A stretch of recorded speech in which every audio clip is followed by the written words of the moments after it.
अस्सलाम वालेकुम नाज़रीन, प्रोग्राम अॼु जी ॻाल्हि में मां आहियां और मेज़बान सबीन मेमण। नाज़रीन, कराची में टारगेटेड ऑपरेशन बावजूद दहशतगर्दी जारी आहे। अॼु कराची में 8 ॼणनि खे मारियो वियो आहे। नाज़रीन, काल्ह कराची में मुतहदा क़ौमी मूवमेंट जे ऑफिस ते छापो ऐं हथियार हथकरण जी दावा बि कई वई त संदनि कारकुन खे पिणु गिरफ़्तार कयो वियो आहे। इन हवाले सां पुलिस चीफ ऐं रेंजर्स जा बयान पिणु साम्हूं आया आहिनि त सूबाई वज़ीर शर्जील मेमन जा बयान पिणु साम्हूं आया आहिनि। इन हवाले सां मुतहदा क़ौमी मूवमेंट जो चवणु आहे त ऑपरेशन हाणे अणधुरियो नाहे रहियो।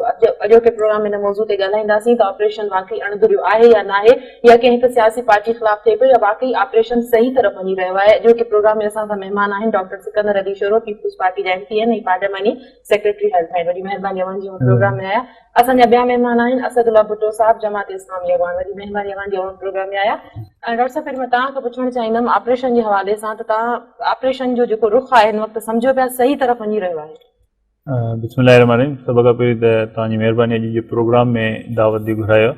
ऑपरेशन जो तव्हां शुरू खां वठी ॾिसो, ऑपरेशन जी डिमांड सभिनी पार्टी जी बि हुई ऐं ऑपरेशन जॾहिं शुरू थियो उन टाइम ते बि कंहिं तरीक़े सां कोशिशि कई वई त इन ऑपरेशन खे पॉलिटिसाइज़ कयो वञे, पर ऑपरेशन जेतिरा बि ॾींहं थियो आहे जिते जिते बि थियो आहे उन में तव्हां ॾिसंदो त उहो अणधुरियो ऑपरेशन थियो आहे। कंहिं हिकु धुर जे ख़िलाफ़ न थियो आहे, क्रॉस दी बॉर्डर थियो आहे। उहो ऑपरेशन मुख़्तलिफ़ एरियाज़ में थियो, उहो मुख़्तलिफ़ जेके बि इंफॉर्मेशन मिलियूं आहिनि उन्हनि जे बुनियाद ते थियो आहे। पोइ उहो कॾहिं लियारी में बि ऑपरेशन थियो आहे, उतां बि माण्हू गिरफ़्तार थिया आहिनि, उहे माण्हू बि जेके आहिनि उन्हनि ते बि FIR लाज थियूं आहिनि। जेकॾहिं उहो कंहिं कराची जे ॿियनि इलाइक़नि में थियो उते बि थियो आहे ऑपरेशन, ऐं उन में मुख़्तलिफ़ माण्हू अरेस्ट थिया आहिनि। आउं सम्झां थो त इहा हिन ऑपरेशन जी कामयाबी आहे जो इहो ऑपरेशन बग़ैर कंहिं स्पेसिफाइड एरिया जे कंहिं धुर जे ख़िलाफ़ कंहिं बि हिकिड़े तबिके जे ख़िलाफ़ न, बल्कि इहो ऑपरेशन दहशतगर्द जे ख़िलाफ़ आहे। असां त चवंदा त दहशतगर्द जेको बि दीन ईमान न आहे उनजो का बि असां चऊं त को कंहिं हिकिड़े धुर जेका उहे दहशतगर्द थी नथा सघनि।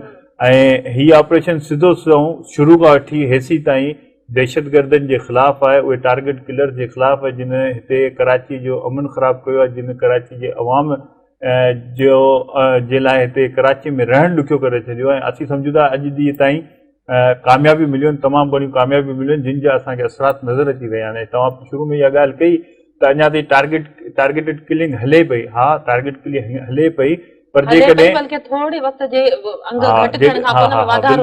असां ॾिसो एतिरे असांखे इहे रिज़ल्ट्स आहिस्ता आहिस्ता मिलंदा। जीअं तव्हां ॾिठो शुरू ऑपरेशन थियो हेसी ताईं, पर हुन में तव्हां ॾिसंदो अहिड़ा बि घणा ॾींहं आहिनि जिन में का किलिंग न थी आहे या तमामु घटि किलिंग थियूं आहिनि। असां त चवंदासीं त बिल्कुलु इहा किलिंग बिल्कुलु ख़तमु थी वञे, पर यकीनी तौर ते असांखे रिज़ल्ट अचण में कुझु ॾींहं लॻंदा, पर अल्हम्दुलिल्लाह जेतिरो बि ऑपरेशन थियो आहे, टारगेटेड कार्रवाइयूं थियूं आहिनि, उन में गवर्नमेंट खे, सिंध गवर्नमेंट खे कामयाबी मिली आहे। ऐं इंशाअल्लाह ताला असां ऐं सॼी सिंध जो अखियूं बि हिन में आहिनि। असां सभिनी जी इहा तमन्ना बि आहे त जेतिरो जल्द थी सघे कराची जो अमन वापसि थिए।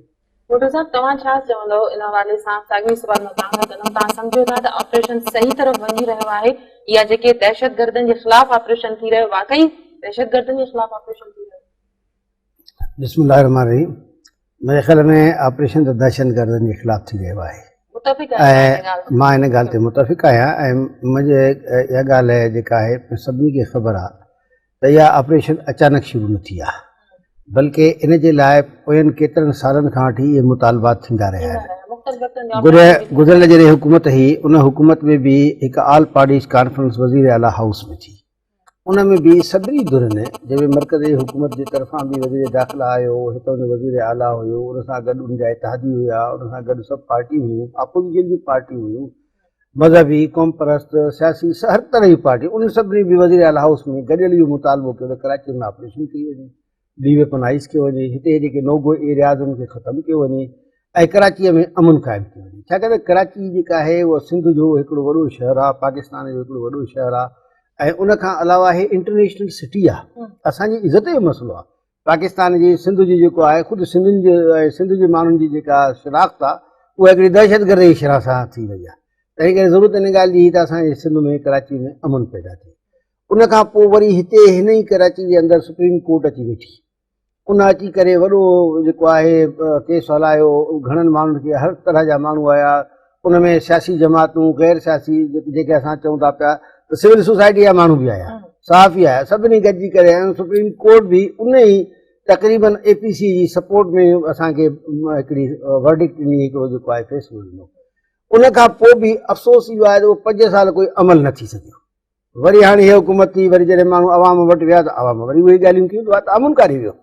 कराची त दहशतगर्दी इलेक्शन वारे ॾींहुं जेका दहशतगर्दी थी आहे उहा सभिनी खे ख़बर आहे, मीडिया हिन ते मौजूदु आहे। ऐं उन खां पोइ जेका आहे हाणे जॾहिं ऑपरेशन शुरू थी, इन खां अॻु में मीटिंग थी, उन में बि सभु पार्टियूं आहिनि, हुक्मरान जमात, अपोज़िशन जमातूं, मर्कज़ जूं, सूबे जूं, ग़ैर मुंतख़िब जेके असेंबली में न आहिनि उहे बि आहियूं। सभिनी इहो मुतालबो कयो त ऑपरेशन हुजणु खपे। हाणे ऑपरेशन जेका आहे उहा ॾिसूं था त हिते अमन कमेटी जा माण्हू बि गिरफ़्तार थिया, हिते जेके आहिनि पख्तून ॻाल्हाइण वारा बि गिरफ़्तार थिया आहिनि, सिंधी बि गिरफ़्तार थिया आहिनि, मुहाजिर बि गिरफ़्तार थिया आहिनि, पंजाबी बि थिया आहिनि, हर तरह जा माण्हू थिया आहिनि।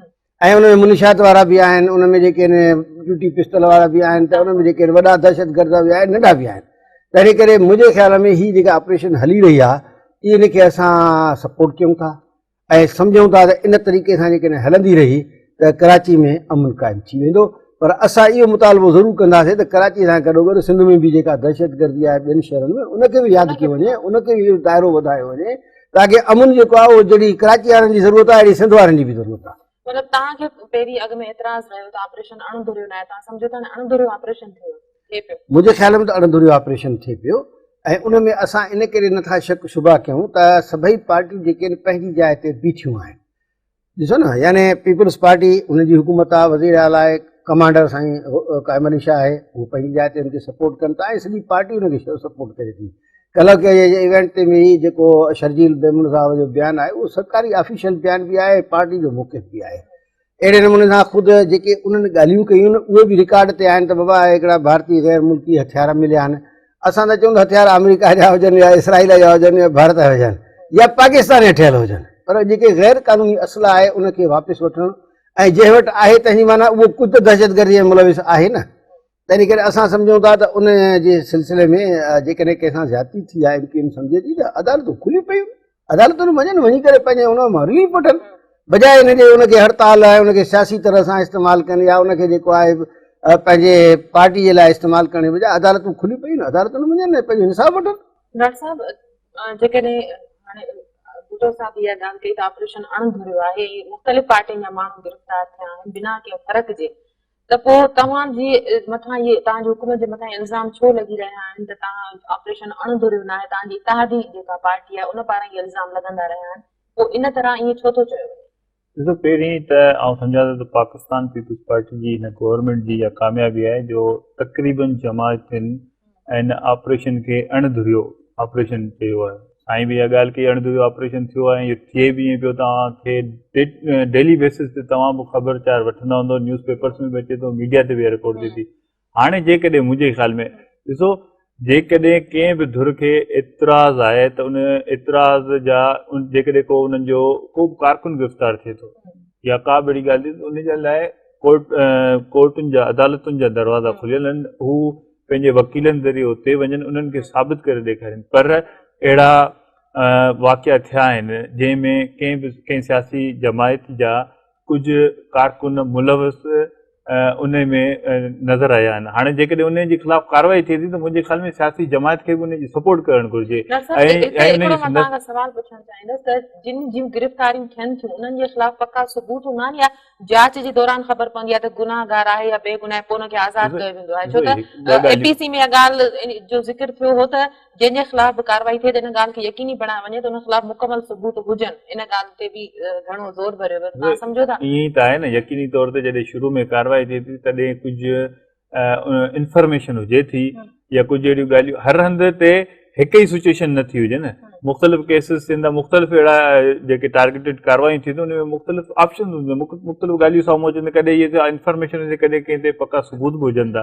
पोइ जॾहिं उहे अचनि था उन्हनि जी वरी इंटरोगेशन थिए थी, पोइ उन में जेकॾहिं को इल्ज़ाम के ते साबित नथो थिए त उहो त बरी थी वञे थो। पर जेकॾहिं किथे इल्ज़ाम साबित थिए थो उन लाइ पोइ फर्दर उनजे प्रोसीड थो थिए। पर आउं सम्झां थो त इहो तरीक़ो न आहे। ॾिसो, असांखे हींअर सपोर्ट करणु घुरिजे, रेंजर्स जी सपोर्ट करणु घुरिजे, असांजे पुलिस अफ़सर जी सपोर्ट करणु घुरिजे जेके हिन तरीक़े सां कराची में ॾियूं कार्रवायूं, जेके टारगेट कार्रवायूं जेके दहशतगर्दनि जे ख़िलाफ़ करे रहिया आहिनि। असां सम्झूं था त हिते जो अमन पाकिस्तान, मुस्तहकम पाकिस्तान जे लाइ ज़रूरी आहे। ऐं जेकॾहिं किथे बि का अहिड़ी ॻाल्हि आहे, ॾिसो हींअर बि जेकॾहिं थी आहे त उहे हथियार बि मिलिया आहिनि, उहे हथियार कंहिं ऑफिस में मिलनि। हाणे जेकॾहिं उन्हनि जे ख़िलाफ़ आउं सम्झां थो जेका पार्टी पंहिंजे लेवल ते उहा बि जेका इंक्वायरी करे उहा करे सघे थी, पर जेकॾहिं हथियार बि मिलिया अचनि उहे माण्हू बि था गिरफ़्तार थिया अचनि त पोइ इहा टारगेटेड ऑपरेशन जी कामयाबी आहे। ऐं मुंहिंजे ख़्याल में जेकॾहिं असां सभु धुरियूं इनखे सपोर्ट कंदासीं त इहो असांजे पूरी सिंध जे लाइ बहितर आहे। ऐं ॿी ॻाल्हि इहा त सिंध जे जेको हाणे गवर्नमेंट जो फ़ैसिलो आयो आहे त 11 ॿिया अहिड़ा ज़िला आहिनि जिन में बि इहे टारगेटेड कार्रवायूं थींदियूं, जेके बि या त हितां खां दहशतगर्द भॼी करे उते वञी लिखिया आहिनि या वरी उहे कराची में कार्रवायुनि में मुलविस आहिनि या कराची खे छॾे करे सिंध जे ॿियनि इलाइक़नि में कार्रवायुनि में मुलविस आहिनि, पर उहे ॿियनि एरियाज़ में बि उहो दाइरो वधंदो। ऐं इहो जिते जिते बि इहे कार्रवायूं थियनि थियूं यकीनी तौर ते असांखे सॼी सिंध जो अमन जेको आहे उहो तमामु अज़ीज़ आहे ऐं गवर्नमेंट जी इहा ज़िमेदारी आहे। गवर्नमेंट उहा ज़िमेदारी पूरी करे रही आहे ऐं मुंहिंजे ख़्याल में क्रेडिट पाकिस्तान पीपल्स पार्टी जी गवर्नमेंट खे वञणु घुरिजे। ऐं पोइ गवर्नमेंट में बि आउं तव्हांखे ॿुधायां 5 सालनि में बि अहिड़ियूं कार्रवायूं थियूं जंहिंमें असां जेको MP शहीद थियो उन जा किलर्स पकड़िया, वली बाबर जा जेके किलर्स हुआ उहे आइडेंटिफाई थिया, उहे पकड़िया ऐं उन खां अलावा ॿिया बि केतिरा ई दहशतगर्द पकड़िया। त मुंहिंजे ख़्याल में इहो हिकिड़ो अॼु जो न पर पोयनि सालनि में बि इहे कार्रवायूं इहे जेके कामयाबियूं सिंध गवर्नमेंट जे तरफ़ वञनि थियूं। टाइम थियो आहे डॉक्टर साहब, ब्रेक खां पोइ मां तव्हांखे पुछणु चाहींदमि त जॾहिं मुतहिदा क़ौमी मूवमेंट वारनि जो चवणु आहे त जिनापुर जो वाक़ियो थियो, मुहाजिर रिपब्लिकन पार्टी जी ॻाल्हि थी, उन खां पोइ असांजो एक्स MP जेको आहे सो गिरफ़्तार थियो, उन खां पोइ उहो आज़ादु थियो, त माना असांजे ख़िलाफ़ इहे कार्रवायूं थियनि थियूं, त तव्हां सम्झो था त इहा कार्रवाई उन्हनि सां तालुक उन्हनि जहिड़ी साबित थींदी आहे, वाकई मज़बूत का कार्रवाई कई वेंदी आहे, सबूत जेके मिलिया आहिनि उन्हनि आधार कार्रवाई थींदी। ब्रेक खां पोइ उन्हनि जो जवाब मां तव्हां खां वठंदसि। नाज़रीन, वक़्तु आहे ब्रेक जो।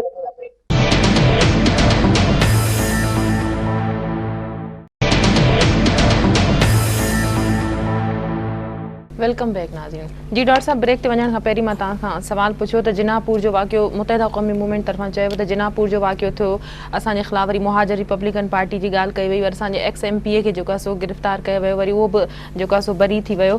तव्हां सम्झो था त इन्हनि बयाननि जो इहे जेके पोयां कार्रवायूं थियूं आहिनि उन खां पोइ हीअ जेका कार्रवाई थी आहे त इन सां इन जो को रिलेशन आहे या ॿीहर का अहिड़ो उन्हनि जे तरफ़ां अहिड़ी का ॻाल्हि थींदी? हिकिड़ो त मुख़्तलिफ़ टाइम ते इहे ॻाल्हियूं थियूं आहिनि जंहिंमें तव्हां बि ॿुधाया कुझु जिनापुर जो वाक़ियो या कुझु ॿियूं ॻाल्हियूं, पर ॾिसो आउं चवंदो आउं कंहिं पार्टी जो स्पोकमैन त न आहियां, पर जेके हाणे जेका कार्रवाई थी जंहिंमें कार्रवाई त तव्हांजे तरफ़ां पीपल्स पार्टी जो सिंध हुकूमत जो करे पई, रेंजर्स ऐं पुलिस, उन पार्टी जो ज़िक्र थो कयां जिते इल्ज़ाम लॻाइनि, ऐं उन जो स्पोकमैन न आहियां। पर आउं तव्हांखे हिकिड़ी ॻाल्हि ॿुधायां, जेकॾहिं का बि कार्रवाई थी आहे, जीअं ताज़ी कार्रवाई थी जंहिंमें एक्स MP अरेस्ट थियो, उनजे ख़िलाफ़ के अहिड़ियूं यकीनी तौर ते ॻाल्हियूं हुयूं जंहिंजे लाइ हुनखे गिरफ़्तार कयो, उन खां पोइ इंट्रोगेशन थी, जेका इंक्वायरी थी, उन में पोइ जेकॾहिं उन ते इल्ज़ाम साबित न थिया त उहे बरी थिया। पर हाणे हींअर जेका कार्रवाई थी आहे जंहिंमें उन्हनि ऑफिसुनि ते जिन ते छापा लॻा आहिनि, पोइ उते छापनि खां पोइ जेके उते अरेस्ट थिया आहिनि उहे कारकुन अरेस्ट थिया आहिनि, पर उन्हनि सां गॾु वेपन अरेस्ट थिया आहिनि। हींअर त उहे सबूत साम्हूं अची विया आहिनि न, त जेकॾहिं एतिरा घणा सबूत आहिनि जंहिंमें को हथियारनि समेत जेके आहे गिरफ़्तारी थी वञनि, त पोइ उन्हनि जे छॾिजण जो सवाल ई पैदा नथो थिए। हाणे त पाण इन ते दाइरो वसी थींदो त इन्हनि जा ॿिया कंहिं सां लिंक्स आहिनि ऐं ॿिया कहिड़ी कहिड़ी एक्टिविटीज़ में इहे इन्वॉल्व आहिनि ऐं ॿियनि कहिड़ी कहिड़ी जॻहियुनि ते इहे इन्वॉल्व आहिनि, त उन्हनि में इहो दाइरो वधंदो वेंदो। इहे ई कामयाबियूं त मिलनि पियूं जो इन ॾिसो लिंक सां लिंक मिले थो न, त पोइ केस हर केस जी पंहिंजी पंहिंजी नोयत आहे। जेकॾहिं कोई एक्स MP छॾाइजी थो वञे त उनजे ख़िलाफ़ पोइ वरी जेका इंक्वायरी थिए थी, फर्दर इंक्वायरी थिए थी, उन में उहे ॻाल्हियूं प्रूफ न मिलिया, उन करे उहो आज़ादु थी विया। पर हिन में त जॾहिं उहे कार्रवाई जे दौरान ई एतिरा प्रूफ मिलिया आहिनि त हिननि जे त छॾण जो सवाल ई पैदा नथो थिए। त उन खां पोइ अञा यकीनी तौर ते इन जो दाइरो वधंदो, अञा शयूं साम्हूं ईंदियूं, उहे ॻाल्हियूं साम्हूं ईंदियूं। ऐं को बि ॾिसो दहशतगर्द जेको बि आहे, जेकॾहिं को बि कंहिं क्रिमिनल एक्टिविटी में मुलविस आहे, उहो कानून खां बालातर थी नथो सघे। कानून खां बालातर जेकॾहिं कोन आहे त उहो जेकॾहिं हिकिड़ी दफ़ा कानून जे शिकंजे में अची थो वञे, उनखे सज़ा मिलणु घुरिजे। हाणे उन में वरी बाद में इहो थिए थो जो कोर्टुनि में कंहिं न कंहिं तरीक़े सां उहे रिलीफ वठी वञनि था जो उन्हनि जे ख़िलाफ़ शायदि पेश नथा थियनि। इहो वरी हिकिड़ो सिस्टम जो फेल्योर आहे जंहिंजे लाइ बि पीपल्स पार्टी हींअर कोशिशि कई, जेका लेजिस्लेशन सिंध असेंबली में विटनेस प्रोटेक्शन जे हवाले सां पेश कई वई, त इहे कामयाबियूं, इहे हिकिड़ो गॾियल हिकिड़ो सरगर्मी एक्टिविटीज़ आहिनि जंहिंजो इंशाअल्लाह ताला असांखे तमामु सुठा रिज़ल्ट्स मिलनि पिया। भुट्टो साहब, तव्हां हिन ते छा चवंदो त ऑपरेशन में जेको आहे सो वधि दाइरो दहशतगर्दनि जे ख़िलाफ़ अञा वसी कयो वेंदो, वधायो वेंदो, इन तरह जूं कार्रवायूं थींदियूं, छो त कुझु ॿियनि माण्हुनि जा नाला बि इन में ज़ाहिर थिया आहिनि। तव्हां सम्झो था त जेकॾहिं दाइरो वधायो वियो त सूरत हाल छा हूंदी? मुंहिंजे ख़्याल में हीअ जेका ऑपरेशन शुरू थी आहे इन जे लाइ चौधरी निसार साहब वफ़ाक़ी वज़ीर दाख़िला चयो आहे त हिन जा 3 मरहला हूंदा। हे पहिरियों मरहलो आहे, उनखां पोइ ॿियो मरहलो ईंदो, उनखां पोइ 3 मरहलो ईंदो, ऐं उनखां पोइ चवंदो 3 मरहलो जेको आहे ॾाढो सख़्तु ऐं उहो फाइनल हूंदो। अलाह करे अमन मिले, अलाह करे इहे ऑपरेशन हलंदा रहनि, पर इन में जेके सवालात पैदा थियनि था उहे माण्हू पुछनि था। मसलन अॻे भेरे बि जॾहिं हिननि जो वज़ीर साबिक़ MPA गिरफ़्तार थियो त मर्कज़ जे वज़ीर दाख़िला बयानु ॾिनो त साईं असां MKM सां मुज़ाकरात कंदासीं। भई तव्हां जेकॾहिं MKM सां मुज़ाकरात कंदो त ऑपरेशन कीअं हलंदी? उनखां पोइ गवर्नर साहब वरी मुल्क खां ॿाहिरि वियो हलियो, उनखां पोइ नदीम साहब छुटी वियो। हाणे माण्हू पुछनि था त इहो जेको साबिक़ MPA छुटो आहे उहो गवर्नर ॿाहिरि वञी निगोशिएट कयो आहे या उनजे इंक्वायरी जे करे थियो आहे? जे इंक्वायरी जे करे थियो त गवर्नर ॿाहिरि छो वियो, ऐं जे गवर्नर ॿाहिरि वियो त उते छा थियो? अहिड़े नमूने सां बाज़ ॿियनि मुल्कनि जे बि सफ़ीरनि इन में मुदाख़लत कई, ॿियनि माहिरनि हुकूमतनि ऐं कुवतुनि बि इन में मुदाख़लत कई। त इन करे हाणे ॻाल्हि इहा आहे त सिंध जी गवर्नमेंट हुजे या मर्कज़ जी गवर्नमेंट हुजे, उनखे थियणो पवंदो संजीदा। जेकॾहिं हिनखे ऑपरेशन करिणो आहे त पोइ यारियूं न निभाइनि, जे हिनखे ऑपरेशन करिणो आहे त पोइ दॿ झले सघनि, उनजो दबाव बर्दाश्त करे सघनि, त पोइ इन में हथ बि विझनि। हिन वक़्त ताईं सिर्फ़ बयानबाज़ी थी आहे, अहिड़ो को रद्द अमल जेको पोइ दफ़ा ज़ाहिर कयो वियो हुयो उन तरह जो को रद्द अमल ज़ाहिर न। इहे पीपल्स पार्टी जे शर्जील मेमन साहब बयानु ॾिनो आहे, सुठो बयानु आहे, साईं बि चवे थो, सुठी ॻाल्हि आहे, पर साॻे वक़्तु जेको आहे साबिक़ वज़ीर दाख़िला रहमान मलिक साहब जो बयानु वरी ॿियो आहे। हाणे असां पार्टी कंहिंखे चऊं? रहमान मलिक बि त पार्टी जो अहम माण्हू आहे न, उनजा बयानात जेके आहिनि उहे बिल्कुलु मुख़्तलिफ़ आहिनि। त इन करे ॻाल्हि इहा आहे त हिननि खे बि यकसूई अख़्तियार करणु खपे, या त हथु विझनि या हथु न विझनि। ऐं ॿी ॻाल्हि जेका आहे उहा इहा आहे त 9 ज़िलनि या 11 ज़िलनि में ऑपरेशन करण सां मुंहिंजे ख़्याल में उहो दहशतगर्द बाक़ी 11 ज़िलनि में नथा वञी सघनि। सिंध में जेके 22-23 ज़िला आहिनि सभिनी में ऑपरेशन थियणु खपे, ऐं सभिनी सां हिकु जहिड़ी आहे। हर जाइ ते जेको आहे अगवा थियनि था माण्हू, हर जाइ ते जेके आहिनि उहे दहशतगर्दी जा वाक़िया थियनि था, ऐं अलाह पनाह में रखे इन खां जेकॾहिं उते सूरत हाल वधीक ख़राबु थिए उनखां अॻु में ई उन ते हथु विझे ताकी उहा उते ई ख़तमु थी वञे। त इन करे मुंहिंजे ख़्याल में त हीअ ऑपरेशन जेका आहे अणधुरी ऐं या कश्मीर खां वठी कराची ताईं हर जाइ ते थियणु खपे ताकी असां सॼे सिंध खे अमन ॾेई सघूं। हीअ फ़ीरनि फ़क़ीरनि ओलिया अला जी सरज़मीन आहे, हीअ असांजी धरती जेका आहे सिंध धरती इहा अमन जी सरज़मीन आहे। ऐं इन करे मां सम्झां थो त हिन में असांखे हिकिड़ी जुरत सां क़दम खणणा पवंदा, छाकाणि त ॿार खे बि दवा पीआरबी आहे त ॿारु लेटंदो आहे, रोईंदो आहे, पर पोइ पीउ मां हुनखे ज़ोरीअ दवा पीआरींदो आहे त बाबा तुंहिंजो फ़ाइदो हिन में आहे। हीअ ऑपरेशन बि हिकु क़िस्म जी असांजे सिंधी क़ौम जे लाइ दवा आहे, या सिंधी वासियुनि जे लाइ, कराची वासियुनि जे लाइ हिकिड़ी दवा आहे। त इन करे मां सम्झां थो त इन में असांखे अणधुरियो थियणु ज़रूरी आहे। ऐं अॻियां ईद थी अचे, ईद ते खलनि जे सिलसिले में बि जेका हिते कराचीअ में ख़ासि तरह सां बदमनी थींदी आहे उहा बि तव्हांजे साम्हूं आहे। उनखां पोइ वरी बलदियाती इंतिखाबात बि अचण वारा आहिनि, कंटोनमेंट एरियाज़ में बि ऐं बाक़ी सिंध में बि, ऐं उन्हनि ॾींहंनि में बि जेका हिते दहशतगर्दी थींदी आहे कराचीअ में ख़ासि तरह सां उहा तव्हांजे साम्हूं आहे। त हिन करे जेकॾहिं हीअ हिकु ऑपरेशन कामयाबु नथी थिए त अॻियां असांजा जेके ईंदड़ 2 मरहला अहम आहिनि उहे बि सख़्तु मुतासिर थींदा। ऐं इन करे हुकूमत खे हाणे खां वठी इन जे लाइ सोचणु बि खपे, प्लानिंग बि करणु खपे। असां कंहिं बि बेगुनाह जे गिरफ़्तारीअ में ख़ुशि न आहियूं, छाकाणि त हर इंसान खे हक़ हासिलु आहे, अलाह वटि बि जवाबु ॾियणो आहे, पर दहशतगर्द खे कोई बि फ़ाइदो न मिलणु खपे, चाहे उहो मुंहिंजो भाउ हुजे या को कंहिं ॿिए दोस्त हुजे, कंहिंजो बि हुजे।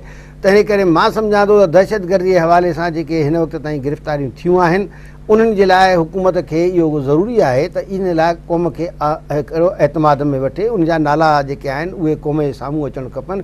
हिन महिल त कंहिंजा नाला कोन था अचनि, तमामु घटि माण्हुनि जा नाला आया आहिनि। हा, ॿी ॻाल्हि इहा आहे त मां इहो बि सम्झी न सघियो आहियां त इहे जेके सभु माण्हू गिरफ़्तार थियनि था वञनि काॾे था? आख़िर उनखे कंहिं कोर्टुनि में चालान थियनि, किन कोर्टुनि में उनजा केस हलनि, उनजे ख़िलाफ़ जेके सबूत आहिनि उनजे लाइ तयारी थिए, छाकाणि त मुंहिंजे ख़्याल में असुलु शइ तयारी आहे। गिरफ़्तारी बि हिकिड़ो मरहलो आहे, पर केस हलाइणु उनखां वॾो अहम मरहलो आहे।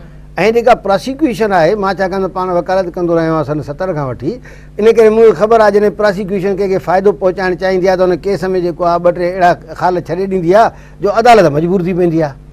तंहिंजे करे मुंहिंजे ख़्याल में त इन ॻाल्हि जे लाइ प्रोसिक्यूटर्स खे या प्रोसिक्यूशन ब्रांच खे इन जा ज़िम्मेदार बणाए वञे त जे हिकिड़ो दहशतगर्द बि रिलीज़ थियो त उन जो ज़िम्मेदार उहो प्रोसिक्यूशन जो जेको ज़िम्मेदार आहे या प्रोसिक्यूशन जो माण्हू आहे इन्वेस्टिगेशन करण वारो आहे उहो उनजो जेको आहे पटो लाथो वेंदो ताकी माण्हुनि खे ख़बर पए न हिकु मज़ाक त न आहे हेॾा माण्हू गिरफ़्तार थिया उन खां पोइ छुटी वञनि।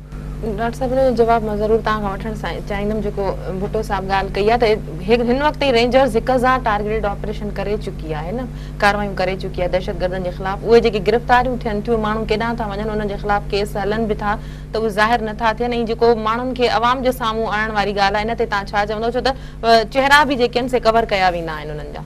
यकीनी तौर ते इहो हिकिड़े स्ट्रेटेजी जो हिसो आहे ऐं तव्हां ॾिठो हूंदो त ईअं न आहे त सभिनी जा सभई नाला ख़बर न आहिनि नाला त कल्ह बि जेकॾहिं किथे FIR रजिस्टर थी उन जा नाला ख़बर आहिनि उन में जेकॾहिं हिकु न बल्कि उन में 4 नाला ख़बर आहिनि जेके अरेस्ट थिया आहिनि उन में जेको मेन आहे उन जा बि ऐं उन सां गॾु जेके ॿिया बि आहिनि ऐं उन खां पहिरीं जेकॾहिं को केस थियो उन जा बि नाला ख़बर आहिनि पर ॾिसो हिकिड़ी स्ट्रेटेजी सां हिकिड़ी कार्रवायूं हलनि पियूं न त उन में यकीनी तौर ते सभु इंफॉर्मेशन जेकॾहिं हिक ई टाइम ते लीक कई वञे त उहो अॻिते जी जेके बि कामयाबी हूंदी उन में रंडक विझंदी त उहो हिकिड़ो प्लान आहे जंहिंजे ज़रिए सां उहो कार्रवायूं थियनि पियूं उन जे लाइ उन्हनि कुझु शयुनि खे हाइड कयो थो वञे फॉर बेटर फ्यूचर त उन में जेके फ्यूचर में जेके रिज़ल्ट्स मिलनि उन जे लाइ बाक़ी ॾिसो लफ़्ज़नि जी फेरफार सां साईं बि असांजे उन जी मौक़िफ़ जी हिमायत करे पियो पीपल्स पार्टी जी ऐं सम्झा थो हिन गवर्नमेंट जी हिन स्टेप जी हर कोई हिमायत करे पियो ऐं इहा कामयाबी मिले पई मूं चयो त हीउ हिकिड़ो तसलसल आहे उन्हनि ई कार्रवाइयुनि जेको पोइ गवर्नमेंट में बि थियूं हिन गवर्नमेंट में बि थियूं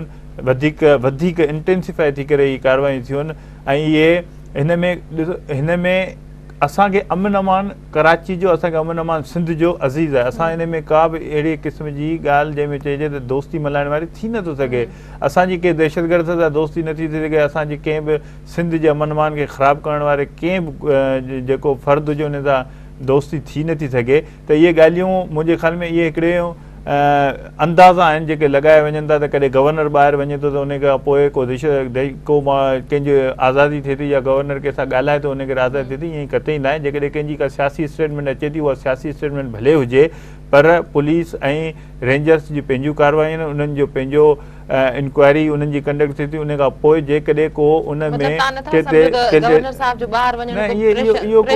इहो को इन जो सिलसिलो इन जी कड़ी न आहे जेकॾहिं गवर्नर पंहिंजे के प्राइवेट के निजी दौरे ते वञे थो भले वञे जेकॾहिं गवर्नमेंट जी पंहिंजी का अहिड़ी स्टेटमेंट जेका बि कंहिं ज़रियनि सां मिले थी दवा उहो इस्तीफ़ा ॾिए थो त उहो उन जूं अलॻि ॻाल्हियूं आहिनि उन्हनि जो हिन सां ऑपरेशन सां वास्तो न आहे हींअर बि जेकॾहिं उहो त गवर्नर वफ़ाक़ जो नुमाइंदो थिए थो गवर्नर जो वफ़ाक़ जो नुमाइंदो थी करे वफ़ाक़ खे रिप्रेज़ेंट करे थो बाक़ी जेकॾहिं कंहिं बि हंध ते ऑपरेशन थिए पियो त उनखे उन में कंहिं बि तरीक़े सां इहो न आहे त कंहिंजे चवण ते थिए पियो कंहिं धुर जे चवण ते थिए पियो ईअं न आहे कंहिं धुर जे ख़िलाफ़ु थिए पियो ईअं न आहे कंहिं स्पेसिफिक एरिया में थिए पियो ईअं न आहे असां त ॾिठो आहे त पूरे सभिनी मुख़्तलिफ़ जॻहियुनि ते पूरी कराची में हींअर थिए पियो ऐं कंहिं बि धुर जे ख़िलाफ़ु आहे न सिर्फ़ु ऐं सिर्फ़ु दहशतगर्दनि जे अमन अमान खे ख़राबु करण जे उन्हनि मख़सूस माफ़ियानि जे ख़िलाफ़ु थिए पियो भत्ते खोरनि जे ख़िलाफ़ु थिए पियो उन्हनि जेके बि ड्रग माफ़िया आहिनि लैंड ग्रेबर्स आहिनि जेको बि अमन अमान ख़राबु करण में मुलविस आहे उन्हनि जे ख़िलाफ़ु थिए पियो त असांखे एप्रिशिएट करणु घुरिजे पुलिस ऐं रेंजर्स खे बि लॉ एंड एनफोर्समेंट एजेंसीज़ खे बि जेके हेतिरे वॾे लेवल ते कार्रवायूं कनि उन्हनि जूं क़ुर्बानीनि खे बि एप्रिशिएट करणु घुरिजे केतिरो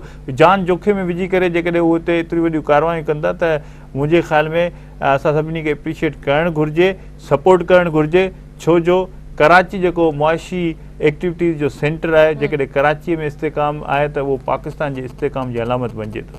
डॉक्टर साहब थोरो पुलिस जे रोल ते बि ॻाल्हाईंदासीं जॾहिं सुप्रीम कोर्ट कराची रजिस्ट्री में बदमनी केस जे हवाले सां ॿुधणियूं थियूं त केतिरा ई इंकशाफ़ात थिया केतिरनि ई ॻाल्हियुनि तां पर्दा हटिया उन में जेके आहिनि से पुलिस अमलदारनि जा इहे बयान बि हुया त असांखे फ्री हैंड नथो ॾिनो वञे असां कमु नथा करे सघूं जेकॾहिं कंहिंजे ख़िलाफ़ु कार्रवाई कयूं था त कंहिंजो फ़ोन अची थो वञे पुलिस में सियासत जी इन्वॉल्वमेंट घणी ॾेखारे वई त हाणे तव्हां पुलिस जो किरदारु कीअं था ॾिसो रेंजर्स जी जेके कार्रवायूं थियूं आहिनि तव्हां उनजे हवाले सां छा चवंदो त वाकई उन्हनि खे हाणे फ्री हैंड ॾिनो वियो आहे या फ्री थी करे पंहिंजी कार्रवाई करे था सघनि बिना कंहिं फ़र्क़ु जे?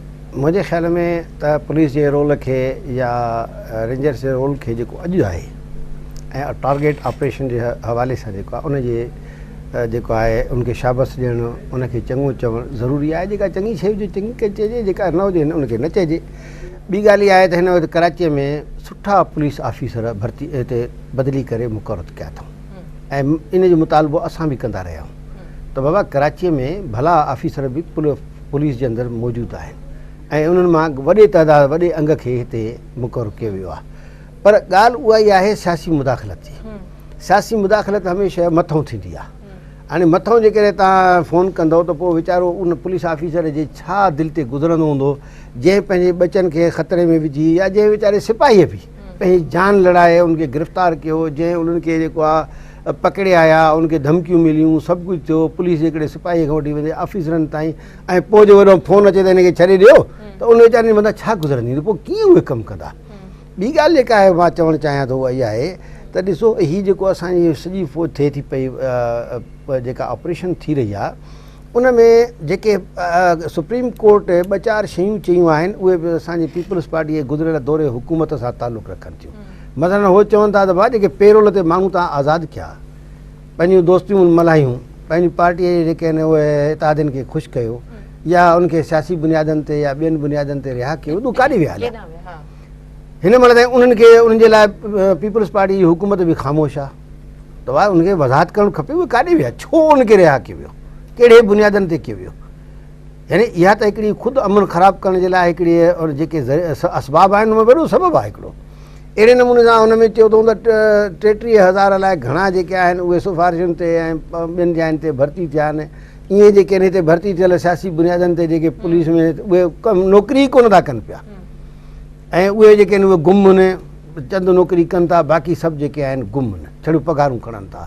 अहिड़े नमूने सां ॿिया बि केतिरा इंकिशाफ़ात जेके आहिनि उते थिया आहिनि, इन्हनि ऑफिसरनि कया आहिनि। जॾहिं मौक़ो मिलियो आहे इन्हनि ऑफिसरनि खे शाबाश हुजे जो असांखे त ख़बरूं बि कोन हुयूं एतिरियूं, ईअं थोरी घणी ख़बर हुई पर वॾे पैमाने ते बाक़ाइदा सबूतनि सां लिस्टुनि सां हुननि इहा हाणे इहे सभु उहे पोएं 5 सालनि जा कारनामा आहिनि जिन खे हाणे ज़ाहिर कयो वियो आहे। मां सम्झां थो त हाणे भला जेको थियो सो छुटो उन ते बहस नथा कयूं, पर घटि में घटि उन्हनि खे ॿधो त सही न, जिन जे लाइ सुप्रीम कोर्ट हिदायत बि ॾिनी आहे, हुकुम बि ॾिनो अथई, उन लिखी बि मोकिलियो आहे त घटि में घटि अमल करणु त हाणे सिंध हुकूमत जो कमु आहे न। केतिरनि हुकुमनि ते अमल करायो आहे इहो बि तव्हां ॾिसो, सुप्रीम कोर्ट मुसलसल इहा जेको आहे सो दाहूं कंदी रही आहे त सिंध हुकूमत उन्हनि जे हुकुमनि ते अमल नथी करे। ब्रेक खां पोइ प्लीज़, ब्रेक जो वक़्तु आहे नाज़रीन, वक़्तु आहे ब्रेक जो, वठूं था ब्रेक।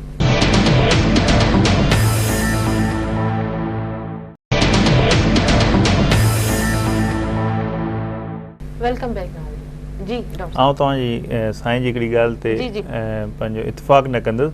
पहिरीं ॻाल्हि त तव्हां ॾिसो न पेरोल ते आज़ादु कहिड़े टाइम ते थिया आहिनि उहे माण्हू, इहा आउं चवां थो पेरोल ते आज़ादु जेके बि थिया आहिनि, जेके बि वॾा वॾा ॾुआरी आज़ादु थिया आहिनि उहे पाकिस्तान पीपल्स पार्टी जी गवर्नमेंट में न पर पाकिस्तान पीपल्स पार्टी जी गवर्नमेंट खां पहिरियां आज़ादु थिया हुआ, ऐं उन्हनि जे ख़िलाफ़ु जेकॾहिं कार्रवाई कई त पाकिस्तान पीपल्स पार्टी जी गवर्नमेंट में पोयनि 5 सालनि में थी। हाणे इहा त वॾी बदकिस्मती आहे जो एतिरा वॾा वॾा मुजरिम जेके केतिरनि ई क़त्ल में मुलविस हुया, केतिरनि ई एक्टिविटीज़ में टारगेटेड एक्टिविटीज़ में मुलविस हुया, उन्हनि खे पेरोल ते आज़ादु कयो वियो। ऐं हालांकि पेरोल त हूंदो आहे कुझु ॾींहंनि जो कलाकनि जो, पर उन्हनि खे आज़ादु कयो जेको बाद में सालनि जा साल गाइब रहिया। पर ॾिसो पेरोल ते आज़ादु थियण वारो हिकिड़े के जॻहि ते त न वेंदो, एतिरनि केसिस में नॉमिनेटेड हूंदो त यकीनी तौर ते उहे वरी पोइ साइड ते हलिया विया, पर उन्हनि जे ख़िलाफ़ पीपल्स पार्टी जे दौरे हुकूमत में कार्रवायूं थियूं उन्हनि खे अरेस्ट करण जे लाइ, उन्हनि खे अरेस्ट करण जे लाइ न पीपल्स पार्टीअ ऑन द रिकॉर्ड इहे ॻाल्हियूं चयूं त हेतिरा माण्हू इन्हनि खे डिक्लेयर कयो त हीअ माण्हू पेरोल ते आज़ादु थिया आहिनि। तव्हां ॾिसो उहो पुराणी स्टेटमेंट खणी ॾिसो जंहिंमें पीपल्स पार्टी पाण उहे डिक्लेयर कयो आज़ादु थिया ऐं उन्हनि खे ॿुधायो उन्हनि जे ख़िलाफ़ जेके कार्रवायूं थियूं ऐं उन्हनि जे कार्रवाई जेके पेरोल ते पेरोल ते आज़ादु थियल माण्हू ईअं लाज़मी वेठल न हुयो न, उहे पंहिंजे एक्टिविटीज़ में पोइ डिस्पर्स थी विया, पर उन्हनि जे ख़िलाफ़ु कार्रवाई थियूं, उन्हनि खे नोटिफाई कयो वियो, उन्हनि जे डिक्लेयर कयो वियो। ऐं उन्हनि जेका साईं जी ॻाल्हि त पोयनि 5 सालनि में आज़ादु थिए, को हिकु बि पेरोल ते इन्हनि दहशतगर्दनि मां पोयनि 5 सालनि में पाकिस्तान पीपल्स पार्टी जी गवर्नमेंट में को बि आज़ादु न थियो, उन खां पहिरीं आज़ादु थियल हुआ। सियासी भर्तियुनि जी ॻाल्हि आहे, सियासी भर्तियूं जेके उन्हनि जे ख़िलाफ़ु यकीनी तौर ते जिते बि का बि अहिड़ी इन्वॉल्वमेंट आहे त थ्रू सिस्टम उन्हनि जे ख़िलाफ़ु कार्रवाई थियणु घुरिजे, छो जो जेके बि साईं मुंहिंजे ख़्याल में पुलिस जी ॻाल्हि कई आहे, जेकॾहिं कंहिं बि लॉ एनफोर्समेंट एजेंसी में आहे त उन में कार्रवाई थियणु घुरिजे। उहे त अहिड़ो को बि जेकॾहिं सियासी कारकुन आहे जेको कंहिं बि जॉब में इन्वॉल्व थियण खां पोइ कंहिं बि पार्टी एक्टिविटीज़ में, त उहो त यकीन तौर ते लॉ एनफोर्समेंट एजेंसी में उहो त उन जे ख़िलाफ़ु कार्रवाई थियणु घुरिजे।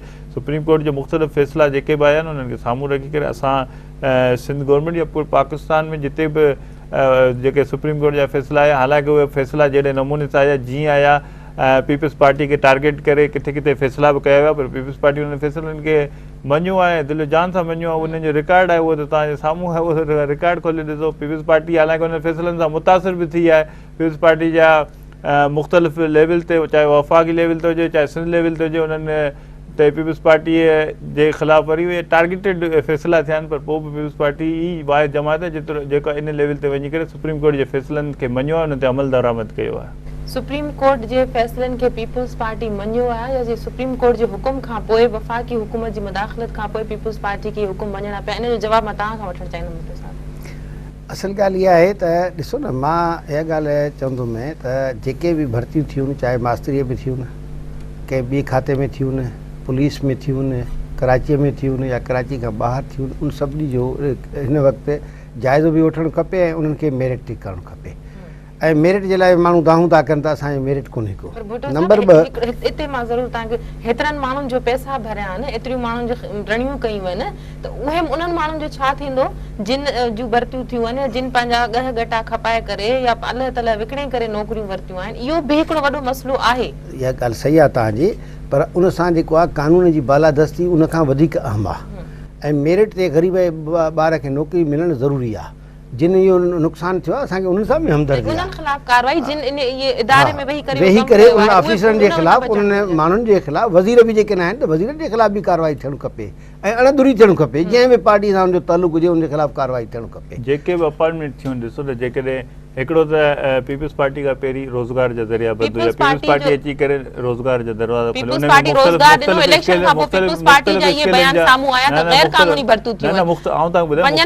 में मुख़्तलिफ़ स्केल्स में भर्ती थियूं। ॾिसो जेकॾहिं स्केल 1 आहे, 2 आहे, जेकॾहिं उन खां वधीक आहे त उन्हनि जे स्केल उन में अपॉइंटमेंट जो तरीक़ेकार ॿियो आहे। जेकॾहिं 16 ऑनवर्ड आहे उन अपॉइंटमेंट जो तरीक़ो कुझु ॿियो आहे, त उन में जेके अपॉइंटमेंट थिया आहिनि मेरिट ते थिया आहिनि, हिकिड़ो कोडल फॉर्मेलिटीज़ पूरियूं कयूं थ्रू डिपार्टमेंट एडवर्टाइज़मेंट थी आहे, थ्रू डिपार्टमेंट उन्हनि जा वरी अप्लाई कयो, उन खां पोइ उन्हनि जी रिक्रूटमेंट थी आहे। ठीकु आहे, एतिरनि माण्हुनि खे रोज़गार मिलियो। रोज़गार ॾियणु हालांकि जहिड़े तरीक़े जा मुआशी हालात रहिया आहिनि पाकिस्तान खे छॾे करे ॿियनि मुल्कनि में बेरोज़गारीअ ते ज़ोर ॾिनो वियो और पीपल्स पार्टी सिंध में अची करे वरी बि रोज़गार जा ज़रिया खोलिया, माण्हुनि खे रोज़गार मिलियो आहे। अच्छा, वरी जेकॾहिं तव्हां ॾिसो, तव्हां जेके जंहिं ॻाल्हि ते पॉइंट आउट था कयो न, तव्हां चयो पिया किथे किथे बेक़ाइदगियूं थियूं आहिनि, तव्हां उन में ॾिसो जेके बि उन में मुलविस हुजनि, जेकॾहिं उन में को ऑफिसर मुलविस आहे, किथे उन्हनि पंहिंजे तरीक़े सां रिक्रूटमेंट जी अथॉरिटी केरु आहे, जेकॾहिं को ऑफिसर आहे, जेकॾहिं उहो अथॉरिटी आहे, जेकॾहिं उन अपॉइंट कया आहिनि त उन्हनि जे ख़िलाफ़ बोर्ड वेठा आहिनि ऐं जिते जिते बि जस्टिफाई थियो त इन्हनि अपॉइंटमेंट में बेक़ाइदियूं कयूं आहिनि, उन्हनि जे ख़िलाफ़ कार्रवाई थींदी। हाणे जेकॾहिं उन्हनि जे ख़िलाफ़ उहा फेयर कार्रवाई थींदी न, जिन पैसा भरे नौकरी जिन खे बि नौकरी मिलियूं तमामु ग़लति थियो आहे, जंहिं बि पैसा भरे असां चऊं था त जेकॾहिं एतिरनि माण्हुनि खे जिन खे रोज़गार सही तरीक़े सां मुहैया थियो आहे, असां उन्हनि जे रोज़गार बयान तव्हांखे यादि ॾियारणु चाहींदमि। गुज़िरियल 5 सालनि में मकानी खातनि जे इदारनि में नौकरियूं ॾिनियूं वयूं, टीचरी जूं भर्तियूं कयूं वयूं। उन खां पोइ इलेक्शन खां पोइ वॾे वज़ीर जो इहो बयानु आहे त गैर कानूनी जेके 30,000 भर्तियुनि वारी ॻाल्हि हुई त ॿिन्ही खातनि में जेके थियूं उन मां माण्हू छांटी कया वेंदा।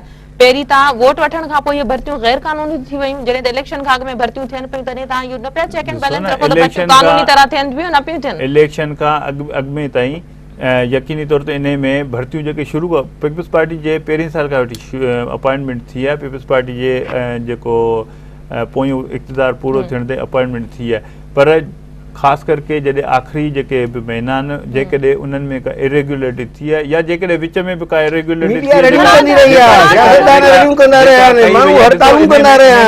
ब्यूरोक्रेसी वधीक इन्वॉल्व रही या वरी जेकॾहिं इन में को ॿियो माण्हू इन्वॉल्व रहियो उन्हनि जे ख़िलाफ़ कार्रवाई हले पई। असां छा चयो, असां ईअं थोरी चयो त असां गैर कानूनी भर्तियुनि खे कानूनी करार ॾींदासीं। असां चयो गैर कानूनी जेके बि भर्तियूं थियूं आहिनि, जेके बि अपॉइंटमेंट थियूं, असां उन्हनि जे ख़िलाफ़ कार्रवाई कंदासीं। असांजे मंशूर में असां कॾहिं बि इहो नाहे चयो त कॾहिं बि कंहिंखे बेरोज़गार कंदा। पीपल्स पार्टी हमेशह रोज़गार ॾियण जी ॻाल्हि कई आहे, हा, पर बिल्कुलु कार्रवाई थींदी न, जिन पैसा भरे जेकॾहिं किथे बि कहिड़े तरीक़े जी प्रैक्टिस कई आहे कार्रवाई थींदी, जेकॾहिं के पैसा वठी के ग़लति तरीक़े सां उन्हनि खे ऑर्डर ॾिना कार्रवाई थींदी, कंहिं बि लेवल ते जेकॾहिं का अपॉइंटमेंट जे लेवल ते थी आहे बिल्कुलु कार्रवाई थियणु घुरिजे। हिकिड़ी सुठी ॻाल्हि थिए उनखे एप्रिशिएट करणु घुरिजे। इल्ज़ामात सब पीपल्स पार्टी जे कारकुननि ऐं लीडरनि ऐं वज़ीरनि जे मथां पीपल्स पार्टी ॾिसो पीपल्स पार्टी ते इल्ज़ामात पहिरीं बि लॻंदा रहंदा। पीपल्स पार्टी ते इल्ज़ाम छो था लॻनि? ॾिसो तव्हां ते इल्ज़ामात न लॻंदा, छो तव्हां हुकूमत में न आहियो, हाणे तव्हां ते इल्ज़ामात हणंदो त उहो छा हणंदो?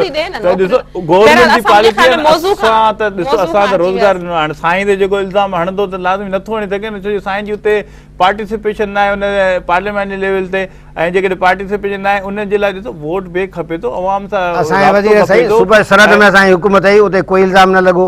हिते नेमतुल्लाह खान सिटी नाज़िम हुयो, उन जे मथां करप्शन जो इल्ज़ाम न लॻो। आऊं तव्हां ते इल्ज़ाम न लॻाईंदुसि, आऊं चवां थो तव्हांजी जेकॾहिं पार्टिसिपेशन न आहे सही था चओ, मौज़ूअ ते अचो। पर ॾिसो इन शइ खे ॾिसो, जेकॾहिं कंहिंखे रोज़गार मिले थो एप्रिशिएट करणु घुरिजे। जेकॾहिं इहा ॻाल्हि साम्हूं अचे थी त जेके गैर कानूनी भर्तियूं जेकॾहिं थियूं आहिनि, जिते जिते उन कार्रवाई थी, इन शइ खे एप्रिशिएट करणु घुरिजे। असां त सुठी ॻाल्हि करणु वञूं पिया न।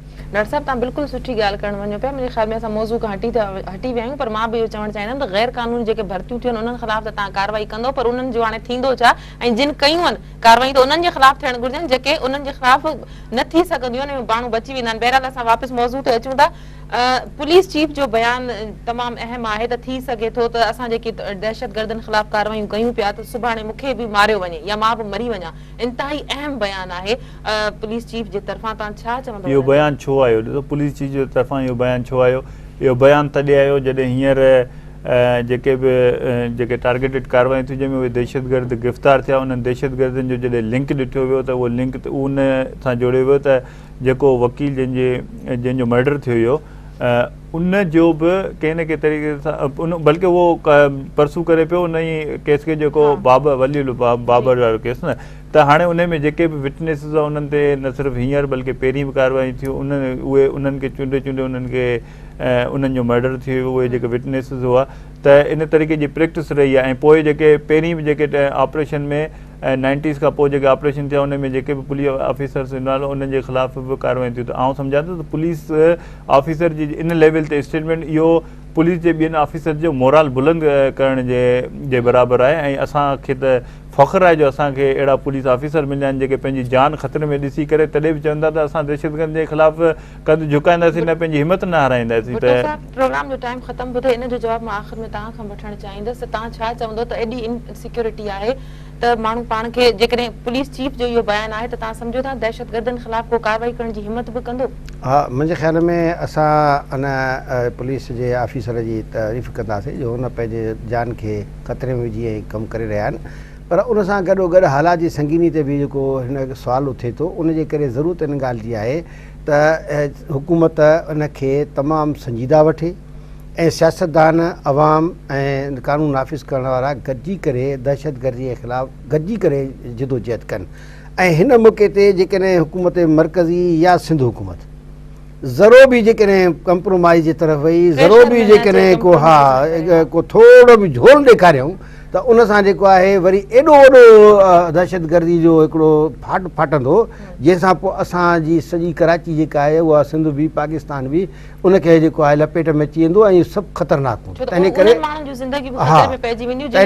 मुंहिंजे ख़्याल में इहा जेको बयानु आहे इन बयान खे संजीदा वठणु खपे ऐं आला सतही बुनियादनि ते जेके असांजा आला क़यादत आहे उनखे इन ते जेको आहे गौर करणु खपे।